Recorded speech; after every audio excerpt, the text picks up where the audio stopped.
Hey, welcome to another Milepost here in the V-Twin Life. The V-Twin Life is brought to you by a few great companies. One being Crash Inc. Clothing. You can find them out of Oregon. Great company, specialized in clothes, doing work on bikes now. You can check them out at crashinclothing.com. They got a lot of great stuff. Hey, head on over there. Maybe they got something you like. And we can't forget Wild Ass. You like pounding miles, you like riding, you want to be in comfort? Hey, maybe strap a Wild Ass under your ass and ride with an air cushion and be comfortable for hours. And can't forget Custom Dynamics, leading the industry in lighting LED technology. Man, these guys got some great stuff. So head on over to Custom Dynamics and check it out. Now, let's get to another milepost of the V-Twin Life. Hey, what is going on, everybody? Thanks for tuning in on another milepost. We had last week off. It was my birthday. Wife took me away to Leavenworth. It was an awesome getaway for the weekend. That's a killer town in the North Cascades. But tonight we got Milepost 98 with the man from Tennessee, DDK TN, also Dan, as many of us know him, coming in and going to share stories and highlight Milepost 98, and we're going to have a good time tonight. So, yeah, thanks for coming on tonight, Dan. I appreciate it, Edward. Thank you for the invite. Heck yeah. You know, it's funny. It's great to, get with all these guys, everybody that's always, supporting all these channels, always everybody's side chat. And it's, it's a lot of fun to get to know everybody a little more than just, chit chatting and kind of face to face in a way, not personally, but hey, we're, face to face through the screen and having a good time. So let's start this like always, man. How'd you get into motorcycles? Where did it come into life for you? Well, motorcycles have been part of my life since I was probably about 6 years old. First thing I rode was a 5 horsepower Briggs and Stratton mini bike, and then it just kind of grew from there. Moved on to dirt bikes, rode dirt bikes for a lot of years. Then moved into the street bikes. First street bike I ever had was a Honda CB100. That'll tell you how long ago that was. And, then kind of moved up. I always had a love for Harleys. The Harley I'm currently on is the first Harley I've actually owned. And but I can remember growing up, a guy that worked with my dad. That was the first person I ever seen ride into the little old town where I'm from on a Harley. And I thought that was the coolest damn thing I'd ever seen. And it was loud and obnoxious. But I don't know. Ever since I seen old Jerry on that old Harley, I've always had a love for Harleys. But I've done like a lot of people did when quit riding for the most part in my early 20s. Once I got married and started raising family.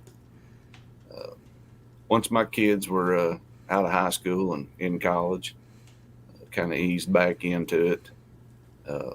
And since that time, and that's probably been 15 years now since the kids have, so my youngest, no, it's not been quite that long, maybe. I think 12 years. My youngest was 18 when I went back to riding. And I'm on the third bike since then. So I've had 3 of them in the last 12 years. And the Harley's probably going to be the bike I'm going to stick with for a long time. And it's a 24. I got a 14, and it's an ultra limited. I like the color. Oh yeah, that amber whiskey and vivid black. Mm-hmm. Yeah. I do, and that's what sold me on that bike. I actually looked for that color. I knew what I was wanting, and so it took me a little while to find that particular bike. So I looked for a while before I finally found one that I could grab a hold of. But I looked for that bike for about a year before I actually got it. Seen a lot of them. It was the amber whiskey and silver. That's the amber whiskey and vivid black was what I was wanting. Yeah, I don't think not a real common color that at least I haven't seen a lot of it over here. Yeah, I see some every now and then. I mean, it's the amber whiskey it's a pretty popular color. Like I said, I see a few. I don't see a whole lot for sale, but I do see some out when I've been riding. And it's of course I've done some odds and ends, the LEDs, which I still have my issues with the motor company not installing LEDs from the factory. I mean, my God, it's 2023. But anyway, I'll digress. But then, this winter I done a couple of projects to put the Hogwarts detachable tour pack on it, and I love pulling that thing off if I'm just doing some local riding. It just makes so much difference in how that bike handles. But if I'm doing a trip or if the wife's going with me, I'll slap that tour pack on her because she loves that tour pack. I know I did a deep clean of mine a couple weeks ago and pulled all the bags off, cleaned it down. I'd put the saddlebags back on. I didn't have the tour pack on, and I don't know. It's just me. I'm so used to the roadglide with my tour pack. I see my bike without it. I think it just looks retarded. I can't stand the look of it. It's like I can't do it. Oh, no way. I'm just so used to it. It's just part of it for me. And for me, it's like, yeah. I like of course, I always like the street glide. So with that pulled off, I mean, it's not a street glide. I understand that before somebody starts saying, well, it's still not a street. I understand it's not a street glide. But it gives it a street glide look. I mean, the average person probably isn't going to know the difference. I mean, if you're a deep down Harley guy, you're going to know the very minimal changes that what makes it a street glide. But yeah, to each their own. We all like our styles and how we like it. So, it gives it that sporty look. Then, hey, enjoy it and it's yours. So that's the bottom line. Of course, Denver put down on there that Bride put there that Denver can't handle that younger look. Oh, Bri. Yeah, I guess I'll age myself. I am older now. Took another lap around the sun last week, so. Oh, what day? 16th. Well, mine was the 22nd. Oh, hey, happy birthday. Yeah, then same to you. Thank you. Yeah, 45 now. Getting up there. I've got a few more years on you. I'm 58. Goes fast. Yes. I think as you get older, you don't realize it's like, man, time seems to really speed up. Yeah, my wife has that conversation with me quite often. I know I'm getting more of that gray hair coming in everywhere. I think I just blame my kids more than anything on that one. Gray? I mean, Hey, thanks, Fat Glide. So what's your kind of, your favorite type of riding? I mean, you guy that likes to get out for, the weekend adventures or... Well, now I get to at least twice a year, sometimes more. I'll get to actually just go out and take a 3, 4, 5 day trip. I get to do that a couple of times a year, and sometimes the wife's with me, sometimes she's not. But I got a good friend that I ride with, and every year, at least once a year, me and him will take a 4-day trip and just take off to the mountains somewhere. And I enjoy those rides, but I enjoy when the wife, if we just decide to get up one Saturday morning and take off. I mean, the area that we live in, I mean, we can be in the mountains in 30 minutes and just, it ain't nothing to do a 400 mile day, just a round trip, just riding up in these hills. Yeah. We've done that several times. And she enjoys it. I mean, if she's not working or not wanting to be with grandkids or something, if I start that bike up, she's ready to jump on the back and go. I mean, she loves to go riding. Which is fun. My wife's gotten into it more and more. It's, it added, the comfort to help her be more comfortable with. I mean, she came off a horse years ago and messed up her tailbone really bad in the bottom of her spine. So I've done a lot to try to make the bike more comfortable also for her to be able to ride more and, farther distance without, having to take as many breaks, which I don't mind that part, but just trying to, anything just to help make, my wife more comfortable. I mean, I've gone from, lowering the floorboards in the back as far as they can. Of course, I mean, not trying to do that plug like everybody likes you, but the Wild Ass has helped her a lot with her comfort on her tailbone, and it helps her a lot to really be able to enjoy the ride. And so her plan is so far still she wants to ride back to Sturgis this summer with me, so that'll be fun. I think with her going, we'll make it a 2.5 day adventure, probably get over there on the bike and just kind of enjoy the ride over there and not push it. So that'll be a lot of fun. Said you were having to lower your floorboards? Yeah, I lowered the rear floorboards for her to help it make it more comfortable for her. I'm assuming she's kind of tall. She's got longer legs. I mean, I don't know, 5'6", 5'7", but has really long legs. And so by putting the floorboards down a little lower, it helped take some of the pressure off her tailbone for have her legs. I'll say I have that opposite problem. My wife's claims that she's 4'10.5", but I don't think she ever seen 4'10.5" in her life. But she claims to be 4'10.5". So she's quite vertically challenged. I think the only person I know of, that she might be as close in height is Dallas. They're pretty close in height.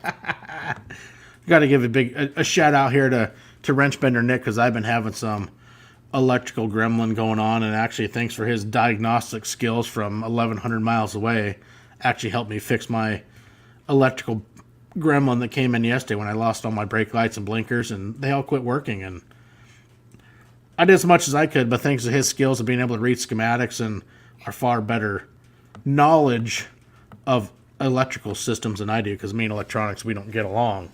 So thanks, Nick. I now have brake lights and blinkers again on the bike, so that's a good thing. Yeah, always good when that works. It is. Yeah, especially brake lights. Those are kind of important when it's on a motorcycle. I like people to know when I'm stopping. Although sometimes it really doesn't matter. I don't want to be ran over anytime soon, so yeah.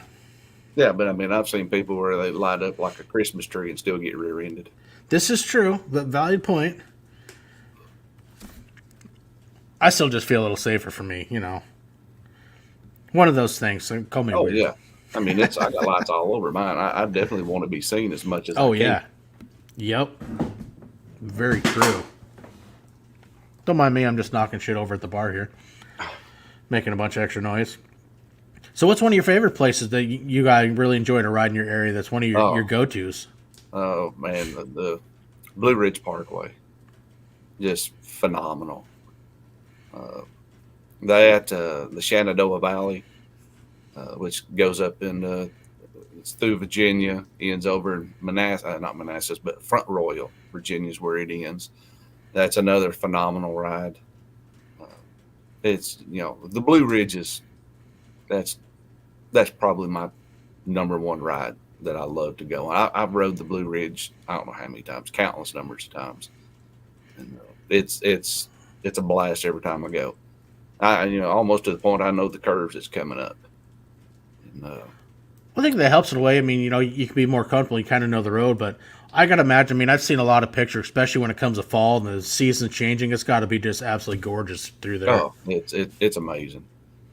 Fall and on the Blue Ridge is now. You also have that obstacle of 6 inches of leaves being on the road, which doesn't bother me as long as they're not wet. That tends to get a little slick when they're wet.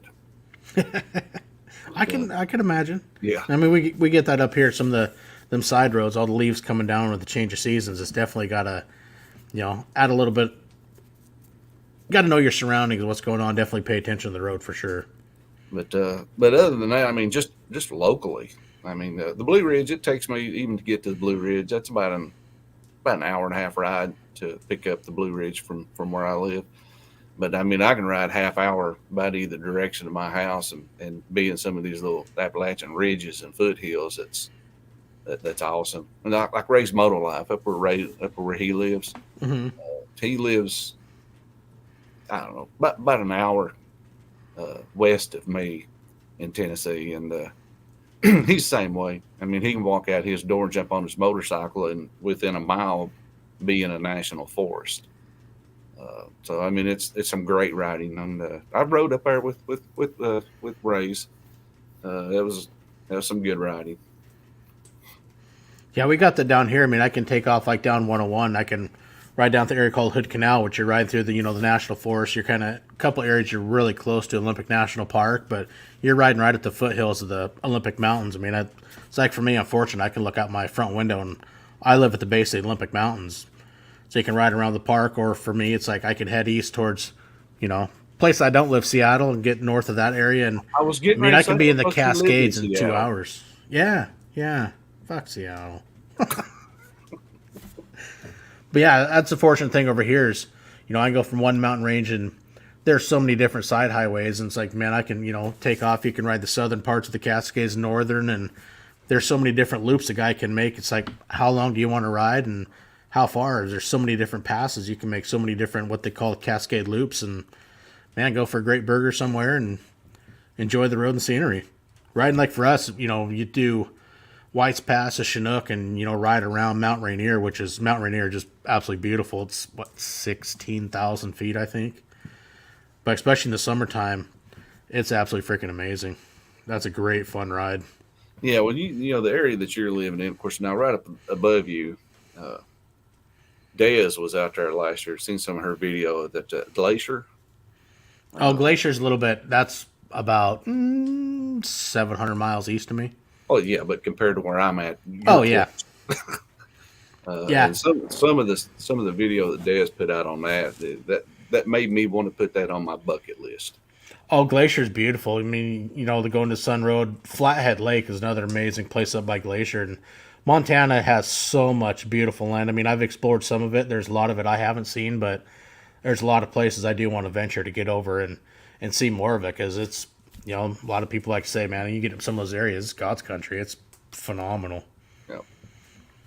Well, It's a lot of us have always said the best way to travel is those back highways and see America that so many people miss because they want to go A to B as fast as they can. Well, I say that's totally the opposite. When I'm on the bike, that's what I look for, is those side roads and mountain roads, and because to me that's what my trip is.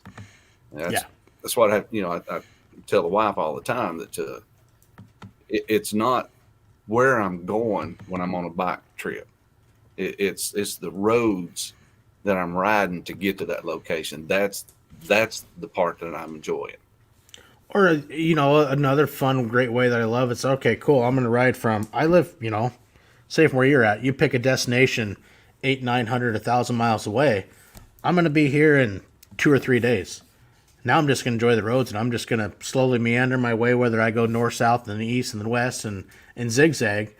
But I'm going to enjoy the countryside, and in a few days, this is where I'm going to be. And those are some of the most funnest trips. Yeah, I do not disagree. That's totally where I'm at. I only hit the interstate if it's just a necessity, to where it's, look, I have to be at this location at this particular time. And then I'll hit the interstate. But other than that, there's nothing on the interstate that thrills me. No, I agree. So what's been one of your most memorable trips in the last couple of years you really enjoyed that really spoke to you? God, they're all up there. Oh, that's awesome. That's even better. I mean, it's even I went down, let's see, I think 3 years ago or 4 years ago, I think our trip was down close to Dallas.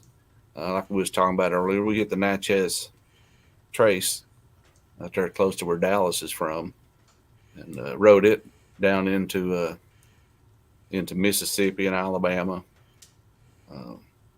Once you get off, though, once you get past Tennessee line on the Natchez, in my opinion, it's not nearly as nice, because it's starting to get real flat. But the stretch from where Dallas is for a couple of 100 miles is really nice. But we'll bounce over when we do these trips. Like we bounced over, went over towards Memphis, hit the Shiloh National Battlefield. That is something I do like to do if I'm out on these rides. If there's some of these old battlefields and stuff that I've never been to, I like to go over and check those out and take a few pictures. And like I said, I'm a history buff. I like to see history. But I've rode, like I said, a lot of times. Last year's ride, we done part of the Blue Ridge Parkway up. We got off the Blue Ridge up close to where Droop is from. Then we went up through West Virginia. West Virginia was some great riding up in there too. Come down into Kentucky, into the mountain area of Kentucky. Bourbon country. Yeah. Is that some of the country that I want to see so bad? I want to get over in that area, and much like yourself, I mean, I absolutely love history. That's definitely a place I want to get down to your area and be able to spend a few weeks and just really enjoy the place and see as much if I can and take in, all the guy can see, because it's, man, for me, it'd just be a dream to get down there. It's like I said, there's some amazing riding in the Kentucky Tennessee, North Carolina, North Georgia, Virginia, West Virginia. This whole little pocket in here. There's just some amazing riding, uh, and everybody that wants to come to Tennessee and in the North Carolina area, I always want to go hit the Tail of the Dragon, and which is, look, if you've never done it, Tail of the Dragon. I mean, go do it, experience it, get it out of your system. But you'll realize if you do some of the other riding that's within a half hour of Tail of the Dragon, you'll say, well, geez, why is this not more popular than Tail of the Dragon? I mean, you have one right up the road. It's called the Cherahela Skyway that blows Tail of the Dragon away. And the scenery, the road, it's got them sweeping turns that you're in that turn for so long. You're like, is this curve ever going to end? I mean, it's just them big, long, sweeping curves that just last forever. Well, I think the one that I have experienced similar would be, for me, it's like you get to South Dakota, you run Iron Mountain Road. Very, a similar style road with the curves, and it's not very long, but man, it is twisty and just an absolute amazing ride. I think it's, a similar style to it. I mean, I've never ridden Tail of the Dragon, but for me, it's as close as I've come to something like that, because man, it's nothing but sweeping turns and 90s and hairpins, and it's absolutely freaking awesome. The Tail is more of the hairpins and switchbacks. It's not many of the sweeping curves in it, but that's what the sport bike riders just love going to Tail, and your Corvette and Mini Cooper and Mazda Miata riders, and they all are drivers, I should say, get out there and they like to do the same thing and see how fast they can go through it. Well, what they don't realize is there's a cop about every third turn, so you got to deal with that too. Well, it's like, I mean, like you're talking, traveling interstates isn't fun, but there's one on 84 when you leave Pendleton called Cabbage Hill, where actually I-84 zigzags up to Dead Man's Pass. And the highway, I mean, the interstate literally switchbacks.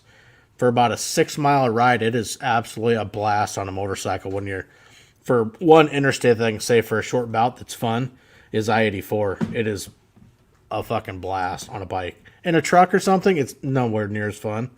But, oh man, it's crazy when you can travel on an interstate that's got switchbacks and it's unreal. I can honestly say I don't believe I've ever been on an interstate that had switchbacks.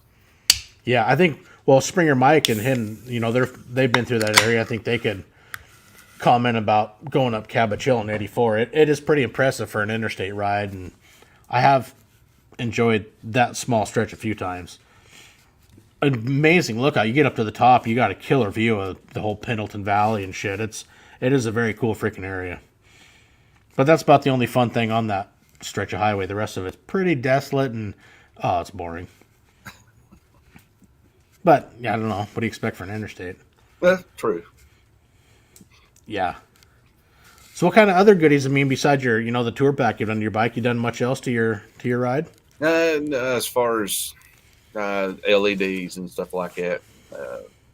And it's, as far as performance wise, I mean, it's not anything done other than just a full stage one.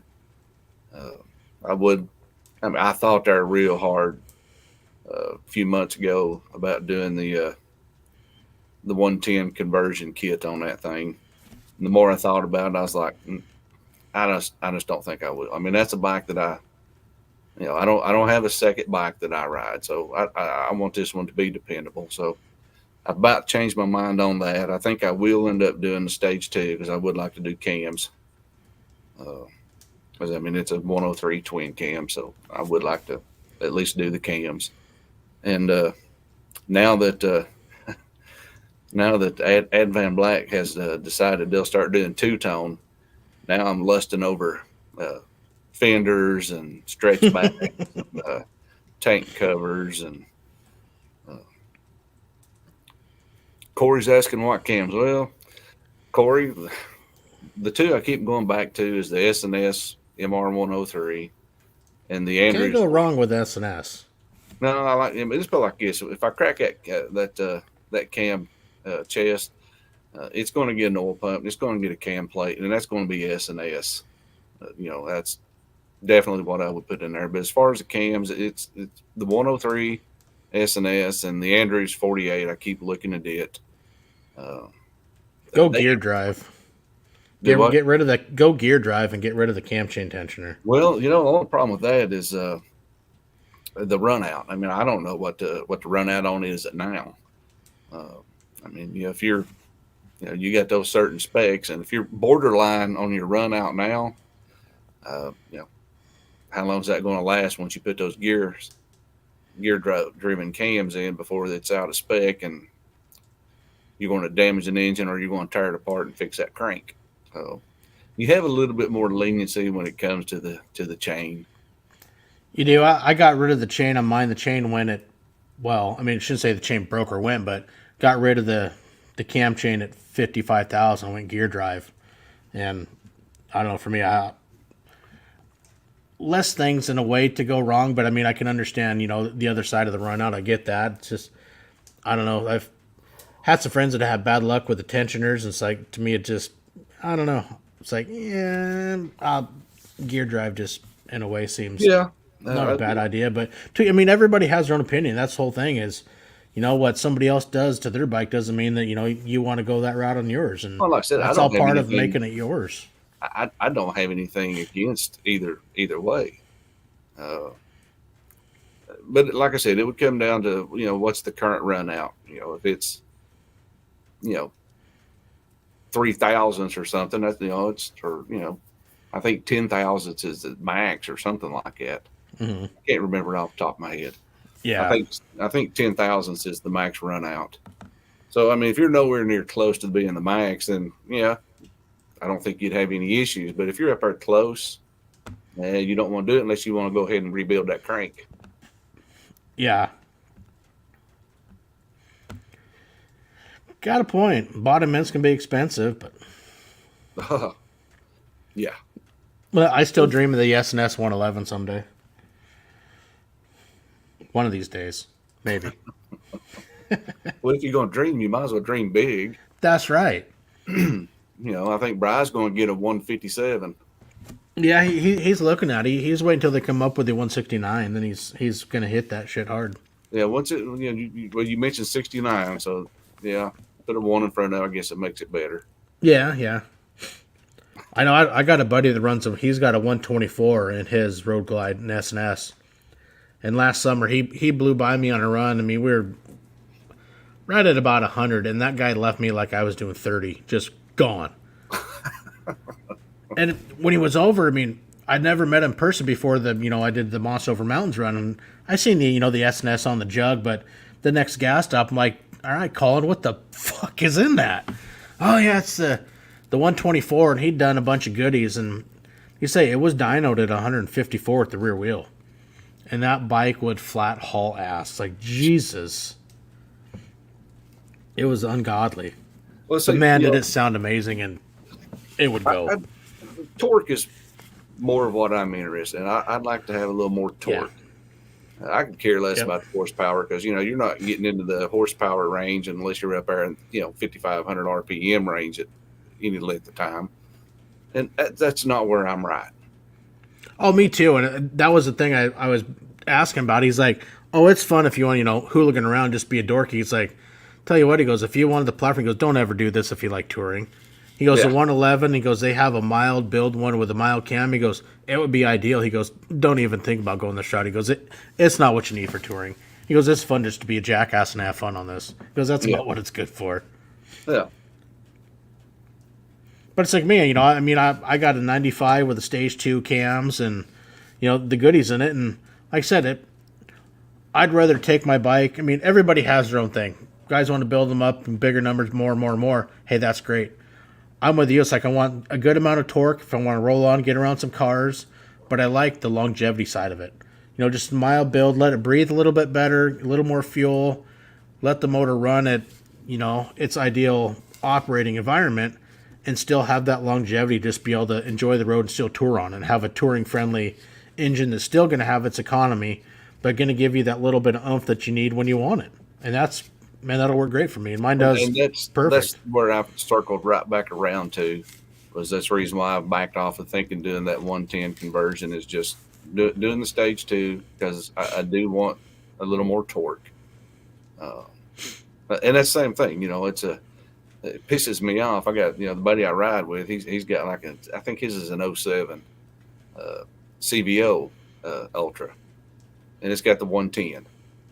And we get out here on these trips. Every now and then we'll get out here on a stretch of road where there's a big old long straightaway or something. There'll be some traffic, and we'll be running in 6th gear at 70 miles an hour. Deciding we want, we got a little stretch here where we can pass a couple of these cars, so we can just keep on booking it. And he'll whoop out and just give it a little bit of gas, and he goes, and I whoop out, and I'm going down burn full throttle, and it takes a mile for it to build the speed up. But now I can drop a gear. Don't get me wrong, I can drop it down to 5th gear and just keep right up with him. But it pisses me off that he can just leave his in 6th gear and just go full and just take off, and I can't. And so that's the reason why I'm wanting a little more torque. Yeah. That was a funny thing. I met this old guy. He had to have been in his 70s. Was it 2 summers ago when I helped my daughter move? We were up at, my son and I stopped at North Sound Harley-Davidson because I hadn't been there yet. It's like, oh, look, Harley shop. Not far from my daughter's. I can still make it on close to on time. And coming out of there, it's beautiful, the skunk white CVO roadglide. And I see this, older guy sitting there having some coffee, and, we're looking at it and got to talking. I'm like, man, beautiful bike. He's like, it's okay. I'm like, it's a fucking CVO roadglide. This is pretty nice. He's like, let me tell you a story. He's like, I had an Ultra. He goes, and, he built it up. I think he said he went up to a 124. He's like, I would get head shake at about 130, 140. He's like, so I put the stabilizer on it, and he's going down this list of fucking goodies he put on it, and he goes, then I thought in the back of my mind, he's like, well, fuck, Harley makes a road glide. He goes, not going to affect the handlebars. He goes, I figured, well, let me get this CVO. I think it had a 117 in it. A couple goodies. He's like, I bought this thing. Goes, I almost regret it. He's like, it's a fucking slug. It doesn't even get out of its own way. I'm like, Jesus Christ. I'm looking at this guy. I'm like, I just want to ride with you sometime. This is fucking crazy. You got a CVO and tell me how slow it is, and it's fucking worthless. And I was just like, I was laughing on the inside, and like, holy crap. That's impressive. It was something else. Like, damn. This old man must like to fucking mob down the highway. But it looks like with my dad, he's got the 19 Road Glide with a 107. And he just went to he cammed it, put the True Duals on it. And he said just getting rid of the cat and going with a True Dual was a night and day difference. He's like, it woke that 107 up amazingly. Well, I mean, that's, I've got the Vance and Hine Power duals, and they're, decatted head pipes, and just doing that with, the air intake made a difference too. But it's still, I can't run with that 110 unless I drop the gear. Yeah. Other than that, me and him are pretty evenly matched, but boy, you can just tell he's got so much more torque in that 110 than I do. Well, maybe down the road, I mean, you flip that cam in there, and it's gonna make a difference, and you might, just be right there hanging with him. Yeah. Yeah. 103s ain't bad engines either. Do what? The 103s aren't bad engines at all. For that fact, either 10. I have no issues with it. I like the 103 just fine. I mean, it's the twin cool, so I mean, it's the wet head 103. Which still gets hotter, and damn it, I don't know why it says it's supposed to be that much cooler, but it still gets hot. That is something that when I stepped up and went to the Harley, was the difference in heat. Good Lord, man, them damn engines are hot. Oh yeah, especially the summertime. I remember a few times in the summer you get stuck in some real slow traffic, especially like on asphalt, and between the heat of the engine and the heat coming off that asphalt radiating up, it's like, holy Jesus. I noticed a few times, like my dad and I, we ended up getting stuck in some really bad traffic and hit the shoulder for about 2 miles and said, fuck it, there's a place down here. We're going to stop at a watering hole and we'll hang out for a while and let traffic, get better and let the rush hour go away, then get back on the highway, because it ain't no sense just sitting there idling and dying of heat exhaustion. No, it's miserable. I mean, even with little, the heat shields, the extra ones you can put on and go underneath your seat off the frame, helps a little bit, but still, yeah, you get in that hot temperatures and whatnot, it gets fucking warm and can be uncomfortable. Yeah. That's very true. Well, See, Tweeter put on there if the hot means you need to go faster. Well, I mean, that's all well and good when you're moving, but sometimes you hit traffic. yeah, it does happen. It sucks, but it happens. Yeah. You got any trips or anything planned for this year that you're looking forward to? Well, don't know where me and the guy I work with, like I said, on our annual trip. I think this year we're going to go down to the Ozarks in Arkansas for a few days down there and ride. We neither one of us has ever rode up into the Ozarks, so we're thinking about doing that. How far is that from you? That's about 8 hours, 7-8 Okay. hours interstate running to get over to there, which that's fine. Because we'll go over there, we'll spend basically a day and a half just to get there and back, and then we'll spend probably 2 to 3 days just riding up in the mountains, or however much riding they have to offer. I have no idea. Never been there. Heard lots of people talking about it, so we've been kind of wanting to check that out. What's the I don't remember the town. No, there's one famous little bar biker hang out the cat house down there. Oh Remember yeah, there was a deal touring the Ozarks. I think there was a motorcycle page on Facebook, and I clicked on it, and so they sent me free map and a bunch of info about riding all through the Ozarks, which I still have in my nightstand. It's like, ever get there someday, it's like got little places marked, and get down there and check it out. yeah. I think I've seen Adam Sando will do something on that where you're talking about that bar. Yeah. Too. Eureka Springs, is that what that's? Yeah, I think so. Yeah. So Tweedle says that he's going to try to teach me what gliding on 2 taught him. No, I don't know about that lane splitting, buddy. I couldn't do it. No, I mean, even if it was legal in the state of Tennessee, I don't know. There's something about that lane splitting that just makes my ass draw up. I mean, all it takes is one person to be an asshole and open their car door, and that's the end of that day. Yeah. Yeah, you see all the guys. I mean, I know it's real popular, but he does in California and whatnot. But I just same with you. I'm just not comfortable. Even if I was traveling through there, I don't think I'd do it. Not my thing. So Chris is asking what's wrong with riding in shorts. Well, to each their own on that, Chris. I mean, I've done it. I swore a long time ago I'd never ride in shorts, but a couple of summers ago it was so damn hot, and I was wanting to go riding, and I was like, I'm putting on a pair of shorts, and I went riding. And told my wife the whole time this is something I swore I would never ever do. Oh, I'm with you. And for me, I've never done it. And for me, it's like riding in tennis shoes. I'll slip my boots on every time. It's just, I don't know, maybe for me, the years of, growing up, starting with dirt bikes, I mean, never rode in shoes. You always put on your boots. And I mean, for me, it's like I got horrible ankles. I've foobarred them so many times riding, and they're not in bad shape. So for me, it's like, man, I always wear my boots and always put on jeans. I mean, I'll ride in t-shirt. Hey, I'm guilty of that a lot in the summertime, a lot. But it's always, boots and jeans for me. That's just my style. Phoenix put on there, you should try riding in nothing but assless chaps. Well, as Amateur Moose says all the time, if their chaps are not assless, they're called pants. All chaps are assless. That's right. Only wear chaps once in a while. If it's really cold or if it's really shitty weather. At least Sensor Pendants ain't here to bitch about when we're riding in rain. I should slow down. We slowed down that day in Wyoming. He just couldn't pay attention. He swore we were still doing 70. It's like, we slowed down to like 60. It's all good. It was short-lived rain. Just making sure everyone understood. And I can't believe that Moose didn't jump in and tell him. Yeah. Yeah, I really wish I could remember how that goddamn Seattle joke started, but I tell you what, that's one that got life, and it grew. It sure is funny. Oh yeah, It's like it is comical. I'd like to know where it come that I'm older than Methuselah.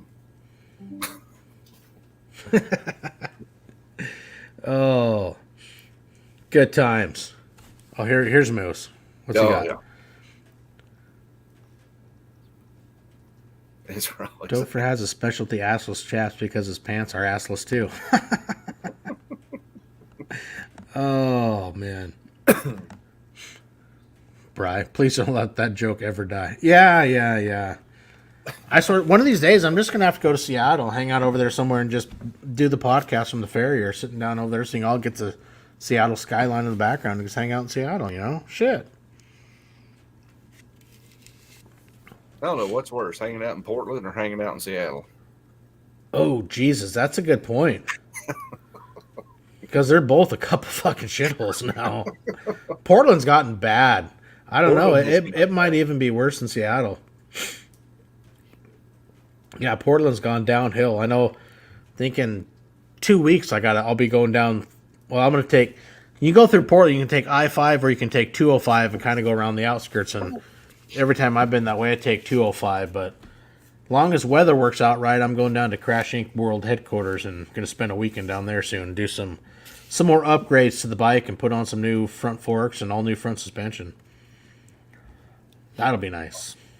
What are you putting on? I had a set of brand new forks given to me that are all brand new progressive. Cartridge, springs, everything. Forks just got powder coated, and they were gifted to me from a guy that I had on the podcast that he'd built them for his old road glide. Mod Glide 07 was who it was, and his road glide got totaled. He got rear-ended, and I'd message him. He's like, say, hey, Brad said you got these here, man. I'd love to buy them. He's like, dude, I have no use for them. He's like, they're in Brad's shop. Just go get them. They're yours. Wow. I'm like, okay.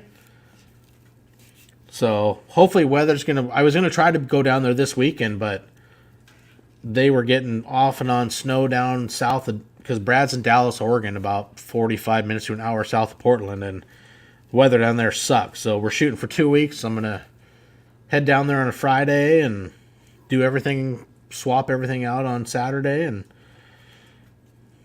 be fat and happy. Have new rears, new front, and see how everything works out for the summer. Yeah, that's something that I've not changed out yet is my suspension. But, I know everybody talks about how horrible the suspension is. But I'll be honest with you, as of right now, my factory suspension's not too bad. Hey, and if it works for you and you're comfortable, then, hey, that's not a problem with it. I know it's like mine. I was running stock rear street glide suspension on my road glide that kind of lowered it a little bit, but I went to the Drake Specialties rear, and then I'm going with progressive front. But then after doing homework, Drake Specialties buys their shock from Progressive and then rebrands them. So they're essentially Progressive with Drake Specialty name on them. So I adjusted mine down to 12. I have mine set at 12 and a half. Well, I kept looking at, of course, I've looked at Legends, I've looked at Ohlins, I've looked at suspension technologies, and every time I start looking at them and thinking about buying, rear suspension, I'm like, I'm afraid I'd be disappointed because I actually kind of like what I got. Hey, and if you like what you got and you're comfortable with it, then shit, ride it and enjoy it. And that's the thing. There's so many brands out there and so many companies, and yeah, you can really get lost reading reviews and looking at everything. It's like shit, and then it's like matter just start talking to everybody. Hey, who runs what? Who likes what? And I had an idea where I wanted to go, but then it's like with everything I got going on, my daughter's wedding and all that stuff, it's like I just can't afford to shell out $1,000 for rears and what it'd be for front. So I the Drake Specialties were a great deal. It's like shoot, I'm just gonna. I had a lot of friends that have ran them, and they had good things to say about it. It's like, well, shoot, I'm going to give it a shot, and we'll see how it goes. Well, the one suspension that I really do like and looked at multiple times, but I just can't see me throwing that kind of money into it. And that was the Wilbers, the Nebel mats. Mm-hmm. Oh man, those definitely appeal to me because they self-adjust. I don't care if you're riding two up, got luggage on, or if you're riding just butt ass naked by yourself. I think it's within 2 miles it will self-adjust, and I really like that option. But they're $2,500. Yeah, that's whoo. Yeah. The ones I was looking at that I was really giving serious consideration was the Russ Wernimont. They're making motorcycle suspension, and Russ Wernimont started back in the 80s. He was building suspension for Ivan Ironman Stewart back during the Baja days, and he kept, doing suspension for trucks and cars. And then the last 5 years, he's gone into the motorcycle industry and is now building front and rear for motorcycles, and which Harleys. And I have a few friends that have picked up their shocks and absolutely freaking love them. And one of them, my good friend Michael, Two Wheels to Survive. He's brought back some injuries from tours in Afghanistan and Iraq, and since he's went to those, it's actually alleviated all the pain in the shoulders of riding. He was he no longer has to pop and a leave on those really long rides when he's really pounding down miles, and he is in love with them. And I talked to a few other guys that have bought them, and man, they got nothing but positive and super positive things to say about them, their handling and everything about them, and just love them. Well, like I said, my deal is I don't want to have to readjust rear suspension if Right. I've got the tour pack on and riding two up, or if I'm just I just don't have to readjust every time that I'm changing the weight load. And I agree. That's kind of the downside of it with me. That's where I've kind of set mine up in the middle road for two up or single. It's like, because I don't want to do the thing either. So, set them about the middle. It's like, hey, that'll work. And I don't have a whole lot of miles on mine yet just because weather hasn't been on my side for it. But I'm looking forward to some better weather here in the near future and really getting some miles on and see how much I really enjoy the backs and see how they did.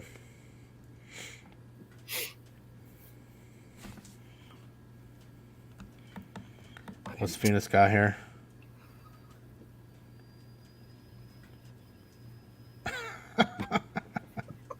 Oh, that's good. Everybody's got jokes. Hey, that's the fun of it. It's a good time. Well, it's this community that we're a part of. It's awesome. I love getting in these side chats and talking with all these people. Oh, absolutely. I've not met hardly any of them on a personal level. I mean, there's a handful I have, but you look at Bob and Advanblack and Brian and Corey and of course Venus. I mean, I consider all them guys good friends, and I've never met them in person in my life. Now I've met Dallas, and of course Brandon, ex Ray's Moto.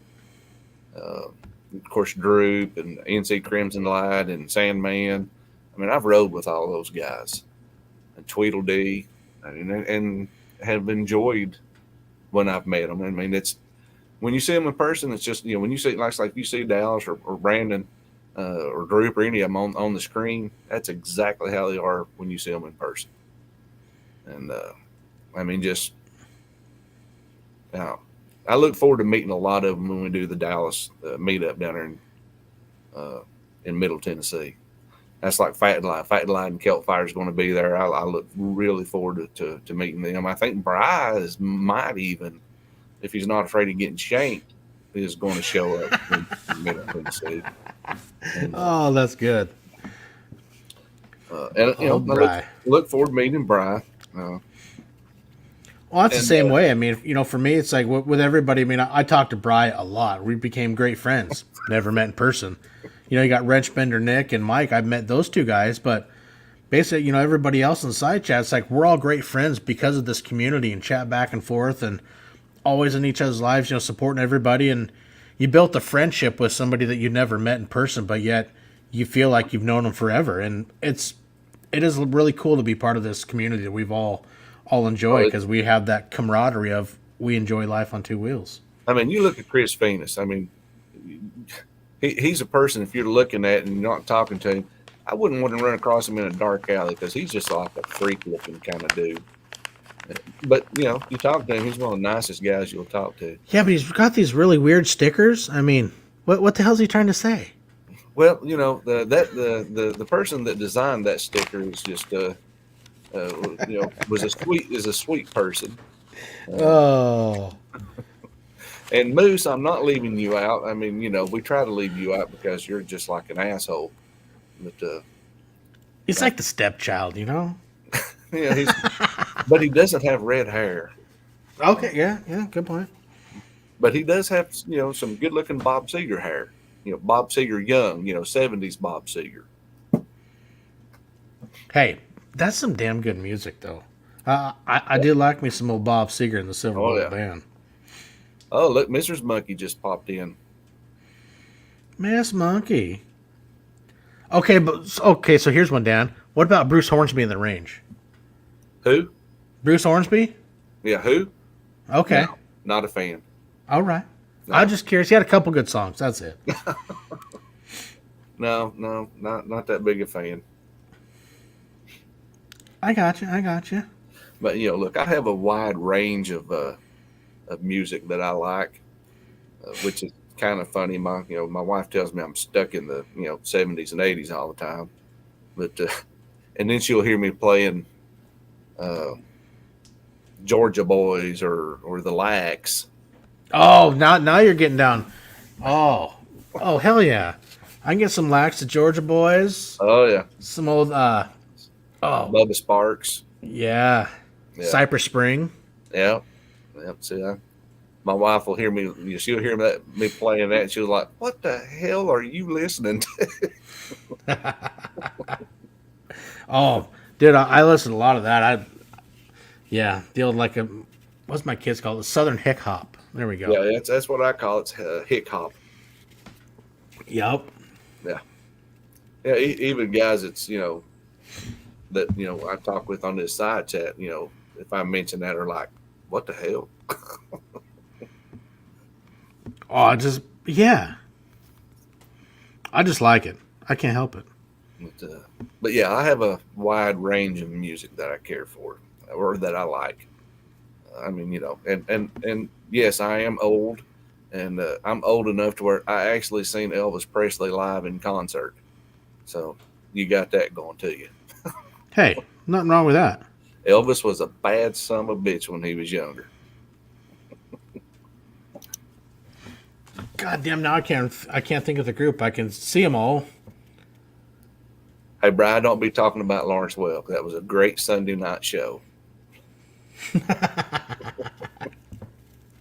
when you only got two channels in the wintertime, that was one of them you had to watch. Dan discovered Elvis. Oh, shit. Well, hell, man. Hey, this has been a lot of fun, man. Thanks for coming and hanging out and doing a milepost and sharing some stories, Dan. I really enjoyed it. I appreciate you having me on, Denver. It was kind of a shock when you reached out, but I appreciate it. Like I told you, I'm kind of boring. But, hey, I'm boring, but we have that common ground of we enjoy life on two wheels. So hey, we